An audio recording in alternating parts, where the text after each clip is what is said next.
ஸ்ரீ சிவசங்கரா தேவனே, ஸ்ரீ சிவசங்கரா தேவனே. அருள்வாய் குகனே, குருவாக வந்து நீ அருள் செய்ய வேண்டும் முருகப்பெருமானின் அர்த்தம்.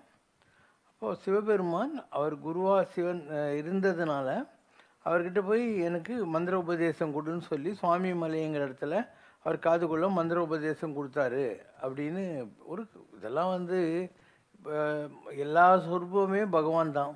யார் யாருக்கு கொடுக்கறது, யார் யாருக்கிட்டேருந்து வாங்கிக்கிறது அப்படிலாம் ஒன்றும் கிடையாது. நம்ம புராணங்களில் பல விஷயங்களை நமக்கு புரியறதுக்காக ஒரு ஸ்டோரி ஃபார்மேட்டில் சொல்லி வச்சுருந்துருப்பாங்க. அதனால் அந்த டீச்சர் பொசிஷனில் அவர் இருக்கார், முருகர் இருக்கார். அவள் தான் இன்னும் நிறைய இருக்குது. அதாவது அம்பாள் தான் எல்லாரோட உயர்ந்தவன் சொல்கிற ஒரு பద్ధதி இருக்குது. எல்லாரோட பெருமாள் பெரியாளுன்னு சொல்கிற பద్ధதி இருக்குது. பிள்ளையார் தான் எல்லாரோட பெரியவன் இருக்குது. யாரும் பெரியவங்க இல்லை. பெரியவர் இந்த வேர்ல்ட்லி சென்ஸ்லேயே நம்மளோட பெரியவங்கன்னு யாரை பார்த்து நம்ம மிரளக்கூடாது. பெரியோர் என வியத்தலும் இளமே. அதே நேரத்தில் கண்டிஷன்ஸ் அப்ளை. சிறியோர் என முடிதலும் இளமே. நம்மளோட சின்னவங்கன்னு யாரையும் நம்ம இன்சல்ட் பண்ணக்கூடாது. எல்லாரையும் ஒரு மாதிரி நடத்தணும். எல்லாமே தெய்வ மனுஷ ரூபேனாங்கிற மாதிரி கடவுளுடைய சுரூபங்களாக பார்க்கணும். யாரும் பெரியவங்க இல்லை, யாரும் சின்னவங்க இல்லை. அவங்கவுங்க வேலையை அவங்கவுங்க செஞ்சு போகிறாங்க. இப்போ நம்ம ஆசிரமம் இருக்குது. இதில் பூஜை பண்ணுறவங்க இருக்காங்க, பெருக்கிறவங்க இருக்காங்க, பரிமாறுறவங்க இருக்கிறாங்க இல்லையா? இந்த ஆசிரமம் நடக்கணும்னா எல்லோரும் தான் தேவைப்படுது. இன்னும் சொல்லப்போனால் அந்த கேங்கெல்லாம் எவ்வளோ வருஷமாக டாய்லெட் கழுவின்னு உட்காந்துருக்காங்க. அவங்க டாய்லெட் கழுவுலைன்னா அதெல்லாம் எப்படி இருந்திருக்கும் இல்லையா? அவங்க அது ஒரு பெரிய தவம் மாதிரி எடுத்து செஞ்சிட்ருக்காங்க. அதனால் இந்த பூஜை பண்ணுறத விட அந்த வேலை செய்கிறது தான் ரொம்ப இம்பார்ட்டன்ட். சத்யசாய் பாபா இருந்தபோது புட்டபர்த்தியில் நாக்பூர்லேருந்து ஒரு டீம் வருவாங்க. அவங்க வந்து எல்லா டாய்லெட்டையும் அள்ளுவாங்க. ஏன்னா அந்த காலத்தில் எல்லாம் அள்ளணும், அந்த மாதிரி தான். ஸோ அவங்களுக்கு தான் ஃபஸ்ட் ப்ரிஃபரன்ஸ் கொடுப்பார் அவர். ஸோ இதெல்லாம் நமக்கு புரியாது. அதனால் யாருமே பெரியவங்கள, யாரும் சின்னவங்களன்னு உனக்கு புரிஞ்சிச்சுன்னா எந்த கன்ஃபியூஷனும் வரவே வராது. வையகம் காப்பவரேனும் திருவாழை பழக்கடை வைப்பவரேனும் பொய்யகல தொழில் செய்து பிறர் போற்றிட வாழ்பவர் எஞ்சனும் மேலும். ஒரு பிரைம் மினிஸ்டர் பிரசிடெண்ட்டாக இருக்கிறவனும் சரி, சின்ன பீடா கடை பொட்டி கடை வச்சுக்கிறவனும் சரி, அவன் தர்மமாக அந்த தொழிலை செய்கிறானா அப்படின்னு இருந்தால் அவன் தான் எல்லாரை விட மேலானவன். இது ஔவையார் வேறு மாதிரி சொல்லுவாள். இட்டார் பெரியோர் இடாதோர் இழிகுலத்தார்னா. யார் தான தர்மம் செஞ்சு வாழ்கிறாங்களோ அவங்கெல்லாம் பெரியவங்க, உயர்ந்த ஜாதியை சேர்ந்தவங்க.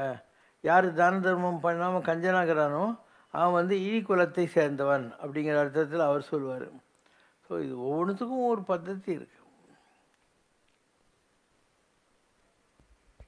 The sole authority for the knowledge of soul is India என்று இருந்த நிலை மாறி அந்த ஆத்மாவை பற்றிய அறிவினை இழந்து நாம் இப்போது பரிதவித்து கொண்டிருக்கிறோம். இதிலிருந்து மீண்டு வந்தால்தான் இந்தியா வாழும். இந்தியாவுடைய வளர்ச்சியிலும் வாழ்க்கையிலும் தான் உலகத்தினுடைய வளர்ச்சியும் வாழ்க்கையும் என்று அருளுரை ஒன்று தாங்கள் தெரிவித்திருக்கிறீர்கள். இந்த கருத்தினை தாங்கள் விளக்குமாறு கேட்டுக்கொள்கிறேன். எல்லோரும் அமர நிலை எய்தும் நிலையை இந்தியா உலகிற்கழிக்கும். ஆம் ஆம், இந்தியா உலகிற்கழிக்கும் என்று பாரதியார் பாடினார். இப்போ எல்லாரும் தெய்வங்களாகவும் தேவர்களாக ஆகிற நிலையை உலகத்துக்கே கொடுக்க போகிறது இந்தியா தான் அப்படின்றது அவருடைய அப்ரோச்சாக இருந்தது. பட் இன்றைக்கி நாம் அதை இழந்து பரிதவித்து கொண்டிருக்கிறோம். இன்றைக்கி 180-90 பேருக்கு கடவுள் நம்பிக்கையெல்லாம் கிடையவே கிடையாது. எய்தர் தேர் அக்னாஸ்டிக்ஸ். அக்னாஸ்டிக்னா என்ன? கடவுள் இருக்கா இல்லையான்ற பற்றி எங்களுக்கு என்ன கவலை, நாங்கள் ஏதோ படித்தோம், வேலை செஞ்சோம், கல்யாணம் கட்டிங்கன்னு லவ் பண்ணோம், இப்படி போயிட்டுருக்குது உலகம். அக்னாஸ்டிக்னு பேர். ஏத்திஸ்ட்ன்றது யார்? கடவுளை நாங்கள் நம்ப மாட்டோம்னு சொல்கிறவங்க. அதுலேயும் 2 விதங்குது. ஒன்று, வெளியே நம்ப மாட்டேன்னு சொல்லிட்டு வீட்டுக்குள்ளே உங்களை விட ரொம்ப நம்புறவங்க இருக்காங்க. ஏன்னா பகுத்தறிவாதிகளில் பல பேர் அந்த மாதிரி இருக்காங்க. அதுலேயும் ஒரு வேல்யூஸ் இருக்கிறவங்க இருக்காங்க, வேல்யூஸ் இல்லாதவங்க இருக்காங்க.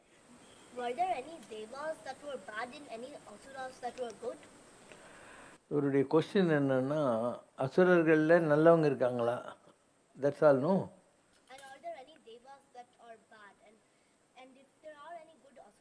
எஸ்.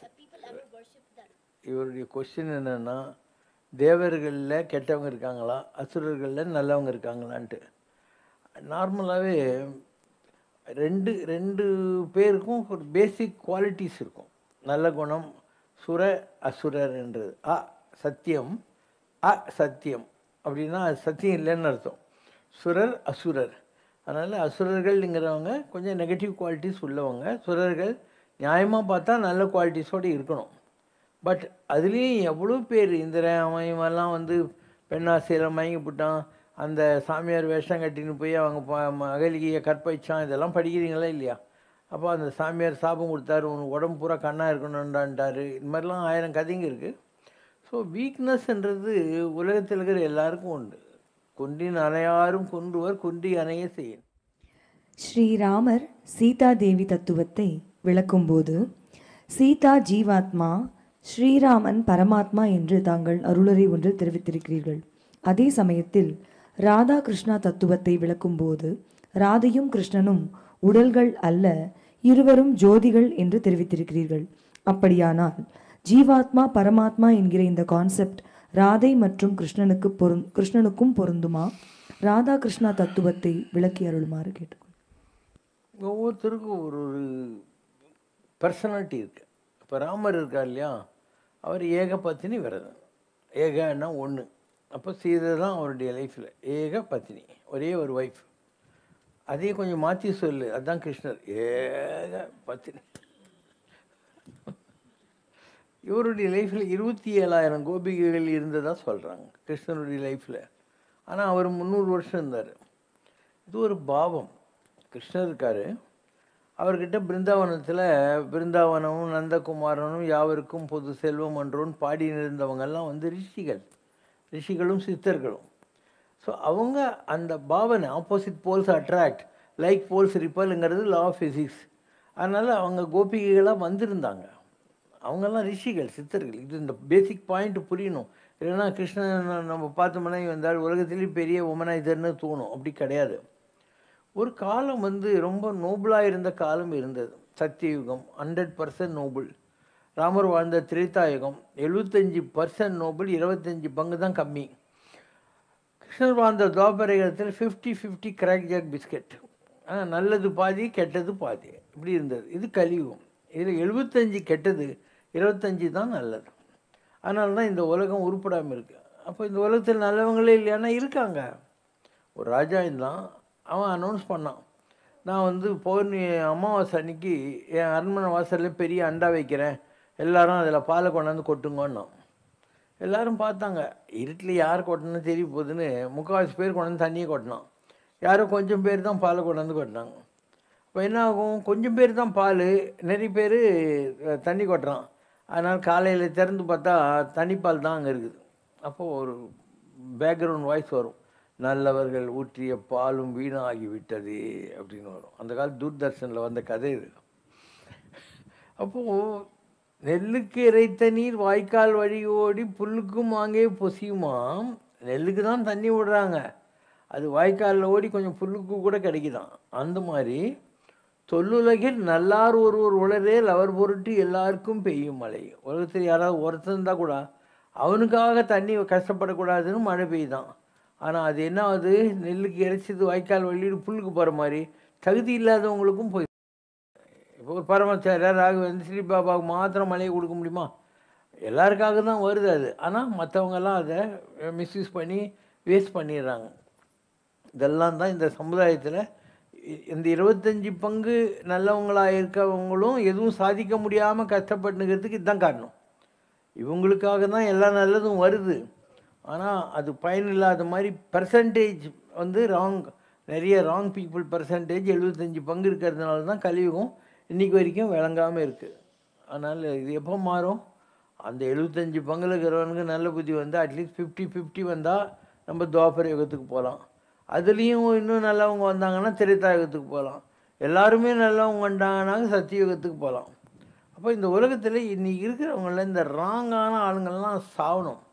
அதுதான் நடக்க போகுது. இப்போ யுத்தங்களாலேயும் கொடிய வியாதிகளாலேயும் பிரச்சனைகளாலேயும் நிறைய பேர் சாக போகிறான். அவெல்லாம் யார்? இந்த நெகட்டிவ் பர்சன்ஸ். இவங்கெல்லாம் போன பின்னால் நல்லவங்க மாத்திரம் இருப்பாங்க இல்லையா, அந்த பாப்புலேஷனை வச்சுக்கிட்டு தான் அடுத்த யுகத்துக்கு நம்ம ஜம்ப் பண்ண போகிறோம். இதெல்லாம் நடக்க போகுது. ஒரு பொம்பளை இருந்தால், அவள் பேர் Hilda Charlton.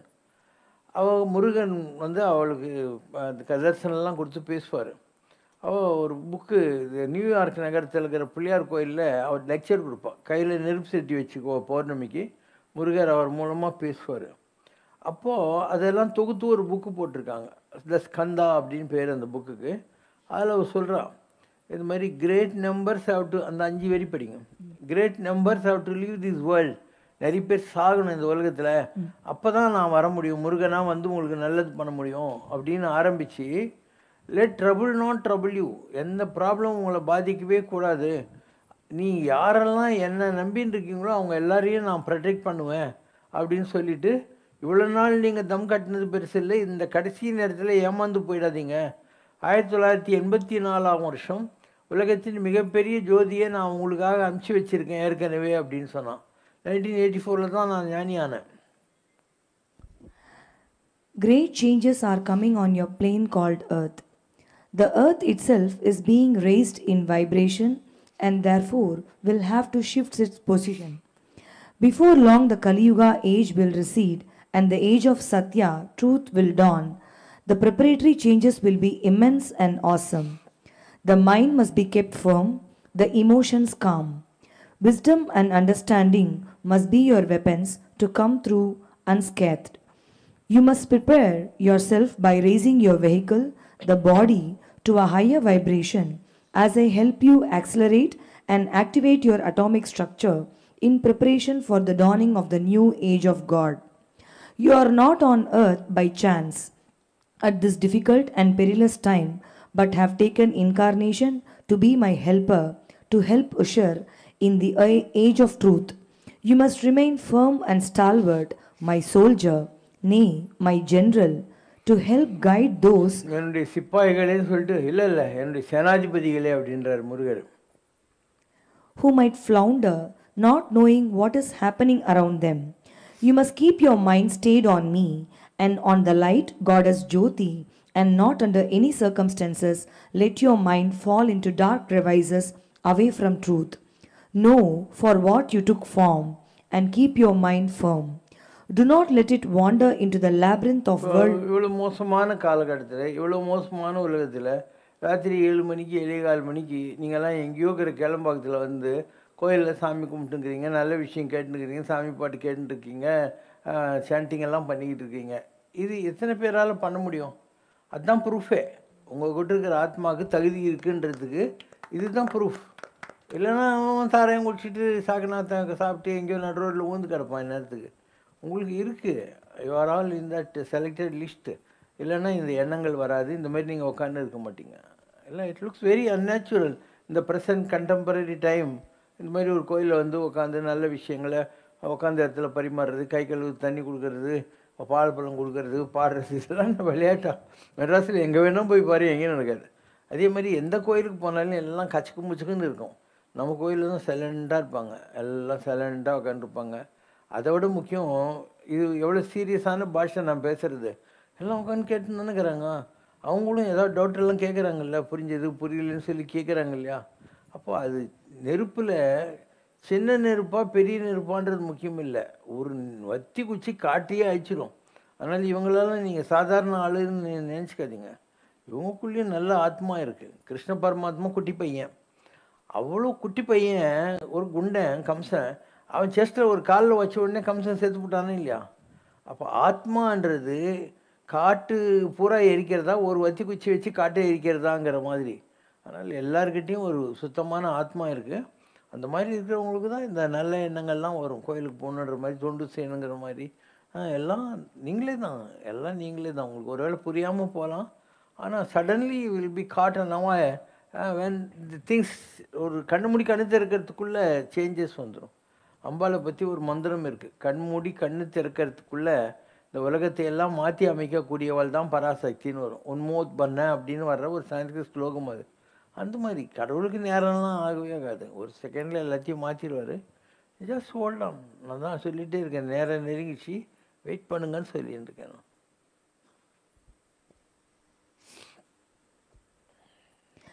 The autobiography of a யோகி என்ற புத்தகத்தில் பாபாஜி என்ற மகான் முன்ஜென்மத்தில் தனக்கு சீடனாக இருந்தவரை அடையாளம் கண்டு அவனுக்கு முன்ஜென்ம வாசனைகளை காட்டுகிறார் என்று வருகிறது.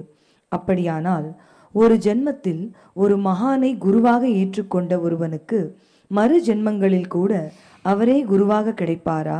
அந்த குரு இந்த பூலோகத்தில் அவதாரம் எடுத்திருக்காவிட்டாலும் அந்த சாதகனுக்கு மறு ஜென்மங்களில் அந்த குருவின் திருவருள் கிடைக்குமா?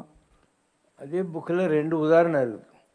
ஒரு சிஷ்யன் சொல்கிறான், சாமி நான் செத்துன்னு இருக்கேன், அதனால் நீங்கள் என்னை எப்படியாவது அடையாளம் கண்டுபிடிச்சி நெக்ஸ்ட்டு பர்த்து நான் வர்றபோது நீங்கள் தான் என்னை காப்பாற்றணும் அப்படின்னு. இவர் சரின்னு ப்ராமிஸ் பண்ணுறார். அவன் இறந்து போயிடுறான். அவன் இறந்த கொஞ்ச நாள் கழித்து இவர் ஒரு குறிப்பிட்ட ஊருக்கு போய் அந்த குறிப்பிட்ட ரோட்டில் கை இப்படி வச்சுக்கிட்டு நடந்து போயிட்டே இருக்கார். ஒரு குறிப்பிட்ட இடம் வந்த உடனே கை இப்படி அதிருது. ஒரு வீட்டுக்கிட்ட வந்த உடனே கை ரொம்ப அதிருது. அப்போ அந்த வீட்டுக்குள்ளே ஏதாவது குழந்தை பிறந்திருக்கான்னு சொல்லி பார்க்க சொல்கிறார். ஆமாம், நாங்கள் போய் பார்த்தா இறந்து போனவனுடைய முதுகில் ஒரு மச்சம் இருக்கும் இல்லையா, அதே மாதிரி மச்சத்தோட அந்த குழந்தை பிறகுது. அப்போ இவர் அவனை அடாப்ட் பண்ணிக்கிட்டாருங்கிற மாதிரி ஒரு இன்சிடென்ட் அதில் இருக்குது. இன்னொன்று, லாஹிரி மாசேன்னு ஒருத்தர் ரயில்வே ஸ்டேஷன் மாஸ்டர் இருந்தார். கல்கட்டாவில் அப்போல்லாம் ப்ரைவேட் ரயில்வே தான். அங்கேருந்து அவரை மாற்றுறாங்க, எங்கே நைனிடால் சைடு மாற்றிடுறாங்க. ஒரு நாள் அவர் எதுக்கு நடக்கிறோன்னு தெரியாமல் 30-40 கிலோமீட்டர் அப்படியே நடந்து போயினேங்கிறார், பைத்தியம் பிடிச்ச மாதிரி. அங்கே ஒரு ஆள் வந்து இதை குடிங்கிறார். அதை அவர் குடித்த உடனே கண்ணை முடிக்கும்னு சொல்கிறார். திடீர்னு பார்த்தாக்கா பத்ரிநாத் கோயிலுக்கு மேலே இருக்கிற இடம் இருக்கு இல்லையா, அந்த பாபாஜி இருக்கிற இடம், ஒரு மரத்துக்கீழே அவங்கெல்லாம் உட்காந்துருப்பாங்கங்கிற மாதிரி. ஸோ அந்த இடத்துல இருக்கார். அப்போ அங்கே உட்காந்துருக்கிற மகாவதார் பாபாஜி சொல்கிறார், நீ கொஞ்சம் மிஸ்டேக் பண்ணதுனால போன ஜென்மத்தில் பூமியில் போய் பிறக்கிற மாதிரி உனக்கு ஆயிடுச்சு. நீ பிறந்த நாள்லேருந்து நான் உன்னை பார்த்துன்னே இருக்கேன், இப்போ தான் நேரம் வந்திருக்கேன், அதனால் நான் உன்னை இன்றைக்கி வர வச்சுட்டேன். நீ இதுக்கு முன்னே இருந்த குகை அங்கே இருக்க போய் பாருன்னு. ஏன்னா அந்த குகைக்குள்ளே போனால் இவர் யூஸ் பண்ண பாத்திரம், இவர் படித்த புக்கு கமண்டலம் அதெல்லாம் அங்கே இருக்குது. இவர் யூஸ் பண்ண இடம் அது, அதை பார்த்துரு அப்படின்னாரு. அதுக்கப்புறம் சொல்கிறார், நீ கிரியா யோகாவை வந்து பரப்பணும், அதுதான் இந்த ஜென்மாவில் உனக்கு டாஸ்க் அப்படின்னு ஆசீர்வாதம் பண்ணி கண்ணை மூடுன்றாங்க. திடீர்னு பார்த்தா பழைய இடத்துல இருக்கார். அதுக்கப்புறம் அவர் ராஞ்சிக்கு வர்றாரு. ராஞ்சியில் கிரியா யோகா மையம்னு ஒன்று அமைக்கிறாரு. அவர்கிட்ட இந்த ஆட்டோபயோகிராஃபி யோகி எழுதின ஆள் போய் சேர்றாரு. யார்? லாஹிரி மாசைக்கிட்ட இவர் போய் சேர்றாரு, பரமஹம்ச நித்யானந்தா. அவர் அமெரிக்காவிலலாம் போய் பரப்பி அதெல்லாம் ஒரு பெரிய கதை அது. ஸோ 2 விதமாக நடக்கலாம். ஒன்று, ஒரு சிஷ்யன் ரிக்வெஸ்ட் பண்ணி வரம் வாங்கின்னு போனதுனால நடந்தது. 2வது, அவனுக்கு பழைய கனெக்ஷன் இருக்கிறதுனால அந்த எமை தடுத்து அனுப்பி கொண்டு பாரமாய பழவினை அறுத்து தன்னை நினைந்துருக தடுகின்றான்ங்கிற மாதிரி ஒரு குறிப்பிட்ட நேரத்தில் உன்னை தடுத்து பழைய கர்மாவை கழிச்சிட்டு உன்னை கடவுளுக்காக அர்ப்பணிக்கிற ஒரு வாழ்க்கையை கொடுப்பாங்க. இந்த மாதிரியும் உண்டு. ஸோ ஒரே புக்கிலேருந்து 2 எக்ஸாம்பிள் நான் உங்களுக்கு கொடுத்துருக்கேன். அந்த if it is due it happens. தகுதி உடையவன் எவனோ அவனுக்கு எல்லாம் கொடுக்கப்படும். தகுதி இல்லைன்னா கிடையாது. எல்லாருக்கும் இதே மாதிரி அனுபவங்கள்லாம் வரும்னு நினைக்கவே தேவையில்லை. தகுதி யாருக்கு இருக்கோ அவங்களுக்கு இந்த அனுபவங்கள்லாம் கிடைக்கும். நிறைய எல்லாம் அப்படி தான் கிடைக்கிறது. இப்போ நாங்கள்லாம் தேடினோமா, நான்லாம் ஏதோ கல்யாணம் கட்டின்னு ஒரு 2 குழந்தைங்களை பெற்று விட்டு பிஸ்னஸில் தானே இருந்தேன் நான். அந்த நேரம் வர்றபோது நான் ஒரு ஐயப்பசாமி கோயில் கட்டுறேன், அதுக்கு அவ்வளோ தடவை சபரிமலைலாம் போனோம் வந்தோம் எல்லாம் பண்ணுறோம். நேரம் வந்துடுற போது கோயில் கட்டுறோம். அதுக்கப்புறம் மனசு மாறிடுறது. ஒரு ஜுவல்லாம் போய் செருப்பு போடாத சட்டு போடாத ஒரு 5 வருஷம் காடு மூடு எங்கெல்லாம் நம்ம கனெக்ஷன் இருக்குதோ அங்கெல்லாம் போய் அலையிறோம். கைலாசம் போகிறோம், பத்ரி கேதார் போகிறோம், சபரிமலை போகிறோம், இந்தியா முழுக்க அலையிறோம். எல்லாம் ஒரு 5 இயர்ஸ் எங்கெல்லாம் நமக்கு ஓல்டு பேங்க் பேலன்ஸ் இருக்குதோ அங்கெல்லாம் போகிறோம். அந்த புண்ணியத்தெல்லாம் வாங்கிக்கிறோம். திருப்பியும் வந்து இந்த மாதிரி ஒரு ஆசிரமம் அமைக்கிறோம். இந்த ஆசிரமம் அமைக்கிறதுக்கு உள்ள அந்த தவம் எங்கேருந்து கிடைக்கிது? இப்படி அழிஞ்சதுனால கிடைக்குது. எங்கெல்லாம் நம்ம ஒரு பேங்க்கில் நீ பணத்தை போட்டு மறந்துட்டேன், ஒரு 7 வருஷம் கழித்து போய் கொஞ்சம் பாருங்கள் சார்னு பேங்க் மேனேஜர் கோஆப்ரேட் பண்ணான்னு சொல்லுவான்ல. ஆமாங்க, உங்களுக்கு வந்து 2014 கணக்கு ஒன்று இருக்குது, வட்டி கூட இவ்வளோ சேர்ந்துக்குதுன்னு சொல்லுவானா இல்லையா? அந்த மாதிரி தான் ஆன்மீகம் கூட. நீ சேமித்து வைச்ச எந்த தவமும் வீணாகாது. அதனால் முருகனை பற்றி என்ன சொல்கிறாங்க? நற்கரிசி ஓடக்காரன், நல்ல செயல்களை செய்தவர்களுக்கு முருகன் ஓடக்காரனாக இருப்பான் அப்படின்னு சொல்லுவாங்க. இன்னொரு இதில் சொல்கிறாரு, தியாகபிரம்மம் பண்டுரீச்சி நீ ஜெயிசன கொலுவு வையானுவார். நான் முன்பிறவிகளில் ஏதாவது புண்ணியம் பண்ணியிருப்பேன் இல்லையா, அதை பார்த்து என்ன கொஞ்சம் உருப்பட வைப்பா அப்படின்னு சொல்லி தியாகபிரமும் ராமர்கிட்ட கேட்குற மாதிரி வரும். ஸோ இதெல்லாம் இருக்கிறது தான். அதாவது உனக்கு தெரியாமல் போகலாம், அவங்களுக்கு தெரியும் நீ யார், என்ன வரந்தளவுக்கு என்ன பண்ணிக்கிட்டு இருக்கிறேன்னு. ஸோ ஒரு குறிப்பிட்ட தருணம் வர்றபோது அவங்க பிடிச்சிடுவாங்க. சம்ரேஷன் லாங் பேக் ஒரு பாட்டு போடுவாங்க, தாண்டி விடலாம். தாண்டி விடலாம் கடல் தாண்டி விடலாம், பாரமற்ற பவக்கடலை தாண்டி விடலாம், சாரமற்ற சம்சாரக் கடல் தாண்டி விடலாம், ஆசை என்னும் பாரக்கப்பலில் ஏறக்கூடாது. ராமன் நல்ல ஓடக்காரன் ஓடிப்பிடியுங்கள், கண்ணன் நல்ல கப்பல்காரன் கண்டுபிடியுங்கள், பாண்டுரங்கன் படகுக்காரன் பார்த்து பிடியுங்கள், பேரை சொன்னால் போதும் கூலி கேட்கவே மாட்டான், ராமா ராமா என்று சொல்லி தாண்டி விடலாம், கண்ணா கண்ணா என்று சொல்லி தாண்டி விடலாம், பாண்டுரங்கா என்று சொல்லி தாண்டி விடலாம், சரணம் ஐயப்பா என்று தாண்டி விடலாம், அல்லா அல்லா என்று சொல்லி தாண்டி விடலாம், இயேசு இயேசு என்று சொல்லி தாண்டி விடலாம், புத்தா புத்தா என்று சொல்லி தாண்டி விடலாம், பாபா பாபா என்று சொல்லி தாண்டி விடலாம், சிவா சிவா என்று சொல்லி தாண்டி விடலாம். ஃபேமஸ் ஸோ எந்த கடவுளுடைய பேரை வேணாலும் சொல்லு, உனக்கு இந்த கரையிலேருந்து அந்த கரைக்கு போகணும். அப்போது எந்த போட்டாக இருந்தால் உனக்கு என்ன, அது இந்து மதமாக இருந்தால் என்ன, கிறிஸ்துவ மதம், முஸ்லீமு, இல்லை குருநானக்கு, பரமாம்சர், யாராக இருந்தால் உனக்கு என்ன, உனக்கு போகணும், அவள் தான் போயின்னே இரு. And you will reach that. அது இக்கரை தாண்டிட்டு அக்கறையே இனிப்பது நடராஜ சர்க்கரையே. இக்கரையை தாண்டி அங்கே போயிட்டா அங்கே தான் நடராஜர் இருக்கார். ஆனால் இக்கரை தாண்டிடில் அக்கறை, அக்கறை என்னன்னா அந்த கரை, இனிப்பது நடராஜ சர்க்கரை. கௌதம புத்தர் நடந்து செல்லும்போது அவருடைய ஒளி 6 மைலுக்கு பரவி செல்லும் என்று ஓஷோ ஒரு குறிப்பில் தெரிவித்திருக்கிறார். இது எவ்வாறு சாத்தியம்? Imitation of our puranic story. இவர் இருக்கார் இல்லையா, அவருக்கு டவுட் வந்துடுது. யார்? கருடனுக்கு. எங்கே ராமாயண யுத்தம் நடக்கிற போது நாகபாஷாணத்தில் எல்லாம் கட்டுண்டு கிடக்கிற போது கருடன் வந்து அந்த ரெக்கை இப்படி அடித்த உடனே எல்லாரும் முழிச்சிக்கிறாங்க. அப்போ கருடனுக்கு ஒரு கொழுப்பு வருது. நான் பாரு ராமலட்சுமணர்கள் நாகபாஷாணத்தில் மயங்கிந்தா அவங்களெல்லாம் எழுப்பிட்டான்னு சொல்லிட்டு அடுத்த நிமிஷம் அவருக்கே கஷ்டமாகுது. ஐயோ நம்ம சாதாரண வெஹிக்கிள் கார் மாதிரி தான், நம்ம எப்படி இவ்வளோ கொழுப்பு வந்துச்சுன்னு. இப்போ நாரதர்கிட்ட கேட்குறாரு, நாரதரே ஏன் எனக்கு அந்த மாதிரி வந்துச்சுன்னு. எனக்கு தெரியாது, கைலாசத்துக்கு கிட்ட நீ போ, காகபுண்ட ரிஷியோட ஆசிரமம் இருக்குது, அங்கே போனால் உனக்கு இதுக்கு விடை கிடைக்கணும். ஸோ கருட பட்சி பறந்து பறந்து கைலாசத்துக்கு போகுது. அந்த ஆசிரமத்துக்கு ஃபியூ மைல்ஸ் இருக்கிற போதே இவருக்கு எல்லாம் கிளியராகி போய் மைண்டு டிரான்ஸ்குவலாக பிளிஸ்ஃபுல்லாக இருக்குது.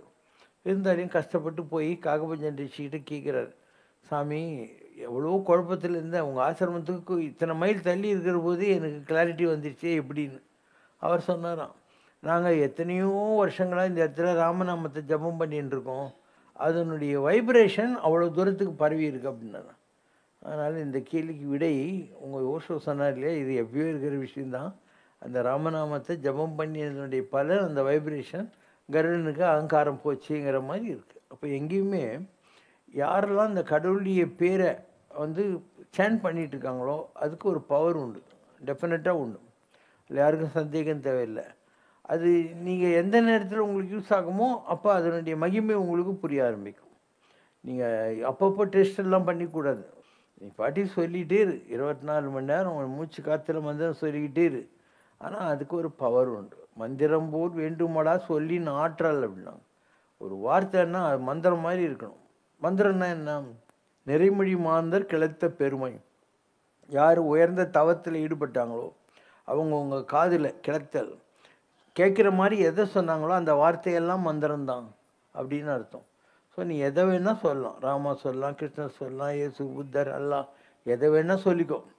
அண்டு முதலில் வார்த்தை இருந்தது. பைபிள் முதல்ல வந்ததே உலகத்தில் ஓசை ஒலியெல்லாம் ஆனாயினியேங்கிற மாதிரி சவுண்டு தான். அந்த சவுண்டு எல்லாத்துலேயும் இருக்குது. உனக்கு நம்பிக்கை இருந்தால் நீ கொக்கோ கோலான்னு கூட சொல்லிக்கோ, எனக்கு ஒன்றும் ப்ராப்ளம் இல்லை. ஏன்னா உலகத்தில் எந்த வார்த்தை கடவுளுடைய வார்த்தை இல்லை, எல்லா வார்த்தையும் கடவுளுடைய வார்த்தை தான். அதனால் நீ நம்பிக்கையோடு சொன்னான். செல்வர் சிவபரத்து சொல்லும் பாட்டின் பொருள் உணர்ந்து சொல்லுவார். மீனிங் தெரியணும் உனக்கு, மைண்ட் அதில் கொண்டு போகணும். அப்படின்னு தான் எல்லா வார்த்தைகளுக்குமே பவர் தான் இருக்குது. நீ போயினே இருக்க, யாரோ ஒருத்தன் திருடன் திருடன்றான், உடனே எல்லாரும் திரும்பி பார்க்குறான், அவன் என்ன திருடினான் அப்போ அந்த திருடனுங்கிற வார்த்தைக்கு ஒரு ரிப்பர்கஷன், ஒரு ஆப்போசிட் ரியாக்ஷன் இருக்கா இல்லையா? இங்கெல்லாம் உட்காந்து இருக்கீங்க, ஜாலியாக தான் இருக்கீங்க, நான் பாம்பு பாம்பு அப்படின்னு எல்லோரும் அப்படியே பயந்துருவாங்க. அப்போ அந்த வார்த்தை பாம்புன்ன உடனே இத்தனை பேருக்கும் ஏதோ ஒரு வகையில் பாதிக்கதா இல்லையா? So for every sound there is a counter reaction and you all know that. உங்களுக்கே தெரியும். இப்போ நான் சொன்னப்புறம் நீ யோசனை பண்ணாமாம்மா அப்படின்னு சொல்லிட்டு, ஸோ உன் பேர் ஏதோ ஒன்று, அந்த பேர் சொன்ன உடனே நீ திரும்பி பார்க்குறே இல்லையா? And what is in a name? A name is a name is a name, a rose is a rose is a ரோஸ்னு ஷேக்ஸ்பியர். ஆனால் உன் பேருக்கு ஒரு மரியாதை வச்சுருக்கா இல்லையா? இப்போது நீ எங்கேயோ அமெரிக்காவில் போகிற, உன்னை யாருக்கும் தெரியாதுன்னு வச்சுக்கோ, யாரோ ஒருத்தன் கை தட்டினா உனக்காக இருக்குன்னு நீ திரும்பி பார்க்குற, அங்கே உனக்கு நாய் கூட உனக்கு தெரியாது. ஸோ இதெல்லாம் யோசனை பண்ணி பார்த்தியானா உனக்கு தெரியும். உலகம் பூராவும் இந்த மாதிரிலாம் இருக்குது. அதனால் whether we know or not, we are very conscious. நம்ம பற்றி நம்ம சரியான கான்ஷியஸ்னஸில் இருக்கோம், எப்பயுமே இருக்கும். தாங்கள் ஒரு நாள் சத்சங்கத்திற்கு வரவில்லை என்றாலும் தங்களுடைய நேரடி தரிசனம் எங்காவது கிடைத்து விடாதா என்று எங்கள் மனம் அலைபாய்கிறது. அது உங்கள் மீது நாங்கள் வைத்திருக்கும் அட்டாச்மெண்ட் என்று எடுத்துக்கொள்ளலாமா? குடும்பத்தில் சொந்த பந்தங்களிடம் நாங்கள் வைத்திருக்கும் பந்த பாசத்திற்கும் மகானாகிய தாங்கள் மீது நாங்கள் வைத்திருக்கும் அளவு கடந்த அன்பிற்கும் ஏதாவது வேறுபாடு இருக்கிறது? Yes, you are all bodies and I am the soul. So சோலோட அட்ராக்ஷன் வேறு, உடம்போட அட்ராக்ஷன் வேறு. ஆத்மானு வரைச்ச அது வந்து எட்டர்னல். ஆத்மாவுக்கு அந்த பலம் இருக்குது. நீங்கள் ஹியூமனுங்கிற நிலையில் இருக்கிற வரைக்கும் இந்த பிரபாவம் உங்களுக்கு கொடுக்க முடியாது. மற்றவங்கள உங்களால் இம்ப்ரெஸ் பண்ணுறதோ இல்லை அவங்கள அட்ராக்ட் பண்ணுறதோ பண்ண முடியாது. நீங்கள் ஆத்மாவாக மாறிட்ட பின்னால் இது எல்லாருக்கும் இருக்கும். இப்போ காஞ்சி பெரியவர் சாதாரண நிலையில் பார்த்தா அவர் என்ன, ஒரு கிழவர், ஒரு கண்ணும் தெரியாதளவுக்கு மங்களான கண்ணாடி போட்டிருப்பார், ஒரு ஒல்லி குச்சி, ஒரு வேஷ்டி கட்டின்னு உட்காந்துருப்பார். ஏன் அவரை போய் எல்லோரும் பார்க்குறாங்க? ஆத்மா, அந்த ஆத்மாவுக்கு இருக்கக்கூடிய பலம். ஸோ ஆல்வேஸ் இப்போ ஷிரடி சாய்பாபா எடுத்துக்கோ, இதே மாதிரி ஷிரடி சாய்பாபா தான் ஷிரடியில் இருக்குது, மயிலாப்பூரில் இருக்குது, எல்லா இடத்துலையும் இதே மாதிரி ஷிரடி பாபா இருக்குது. ஆனால் அந்த ஷிரடி பாபா கிட்டே போய் நின்றுக்கிட்டு நீ கண்ணை மூடி நின்றுட்டு தலைமையில் துண்டுக்கிற மாதிரிலாம் ஒரு இமேஜின் பண்ணிக்கிட்டு இருக்கு இல்லையா? நல்லா யோசனை பண்ணு. ஒரு ஃபோட்டோக்கிட்டேயோ இல்லை ஒரு சிலைக்கிட்டேயோ நீ போய் ப்ரே பண்ணுற. ஏன்னா அது வெறும் கல் கிடையாது, அது வெறும் காகிதம் கிடையாது, அதுக்குள்ளே அந்த எனர்ஜி இருக்குது. அந்த ஆத்மாங்கிறது all pervading and all knowing. அதனால் நீ எந்த இடத்துல இருக்கிற எந்த கல்லை போய் கும்பிட்டாலும் கூட அதுக்குள்ளே அவங்களுடைய ஆத்மாவினுடைய இது வேலை செய்யும், அந்த எனர்ஜி வேலை செய்யும். அதனால தான் உங்களுக்கு எந்த கோயிலுக்கு போனாலையும் அந்த கோயிலில் இருக்கிற முருகனையும் பெருமாளையும், இப்போ திருப்பதியில் ஜரகண்டி தான், மிஞ்சி போனால் ஒரு 3 நிமிஷம் இங்கேருந்து நடந்து போகிறதுக்குள்ளே தான் பெருமாளை பார்ப்பேன். அதுக்காக எவ்வளோ செலவு பண்ணின்னு அவன் போய் நின்று க்யூவில் நின்று 8 மணி நேரம் 6 மணி நேரம் 4 மணி நேரம் கழித்து அந்த பெருமாளை 2 செகண்ட் பார்த்த உடனே அவனுக்கு ஒரு சந்தோஷம் கிடைக்குது, ஒரு எம்டி ஃபீலிங் வருது. எப்படி வருது அது? அங்கே இருக்கக்கூடிய எனர்ஜி இவனுக்குள்ளே இருக்கக்கூடிய அந்த எனர்ஜியை டச் பண்ணுது. அதனால் அந்த பாவனை வர்றது இது எல்லாருக்கும் சாத்தியம்தான். ஆனால் நீங்கள் உடம்புலேருந்து ஆத்மாவாக மாற வேண்டியிருக்கும். கிங் சாலமன் இருந்தான், அவங்ககிட்ட ஆர்டிஃபிஷியல் ஃப்ளவர்ஸையும் நிஜமான ரோஜாவையும் கொண்டாந்து வச்சுட்டு இதில் எது ஒரிஜினல் சொல்லுங்கன்னா அவன் சொன்னான், இந்த ஜன்னலை கொஞ்சம் திறங்க, ஒரே புழுக்கமாக இருக்குன்னா. அடுத்த நிமிஷம் சொன்னான், இதான்னா அதான் ஒரிஜினல். எப்படி கண்டுபிடிச்சிங்கன்றான். ஒன்றும் இல்லை, நீங்கள் ஜன்னலை திறந்த உடனே அது மேலே வந்து உக்காந்துச்சு, ஆர்டிஃபிஷியல் மேலே வண்டு உட்காராது அப்படின்னு சொல்லி. அப்போ ஆத்மா என்ற வண்டு அடையாளம் தெரிஞ்சு கொள்ளும், ஒரு உயிர் துடிப்புள்ள ரோஜா எதுன்னு சொல்லி. அது பாடி இருக்கு இல்லையா, அது கலர் பூ தான் பார்த்துன்னு உட்காந்து இருக்கும். It may be more impressed with a colour thing. ஒரு ஒரிஜினல் ரோஜாவோட இந்த கலர்டு ரோஜா ஆர்டிஃபிஷியலாக பண்ணுறாங்க இல்லையா, அது மேலே தான் இதுக்கு மாதிரி இது ரொம்ப நல்லா இருக்குதுங்கிற மாதிரி தோணும். அதனால் அவங்கவுங்க இந்த உடம்பாக இருக்கிற வரைக்கும் ஒன்றும் புரியாது. ஆத்மாவாக மாறின பின்னாலே எல்லாம் புரிய ஆரம்பிச்சிடும். அந்த ஆத்மாவுக்கு தான் அந்த பவர் இருக்குது, ஜனங்களை அந்த அட்ராக்ட் பண்ணுற. ஏன்னா உன் ஆத்மாவுக்கு என்ன அடையாளம் தெரியும். அதாவது ஆஸ் எ பாடி உனக்கு என்ன தெரியாமல் போகலாம், ஆனால் உனக்குள்ளே இருக்கிற அந்த ஆத்மா இருக்குது இல்லையா, ஸ்பிரிட்டு, அதுவும் டிவைன் தான், அதுக்கு என்ன அடையாளம் தெரியும். அதனால தான் you feel nice and close proximated relationship with me whenever I am present. அவ்வளோதான் விஷயம். உங்களாலையும் இந்த நிலைகளை அடைய முடியும். நான் அடைஞ்சிட்டேன், நீங்கள் இன்னும் ட்ரை பண்ணல. ட்ரை பண்ணிங்கன்னா இந்த நிலையை உங்களாலையும் அடைய முடியும், கட்டாயம் அடைய முடியும். குறை ஒன்றுமில்லை மறைமூர்த்தி கண்ணா, குறை ஒன்றும் இல்லை கண்ணா, குறை ஒன்றுமில்லை கோவிந்தா.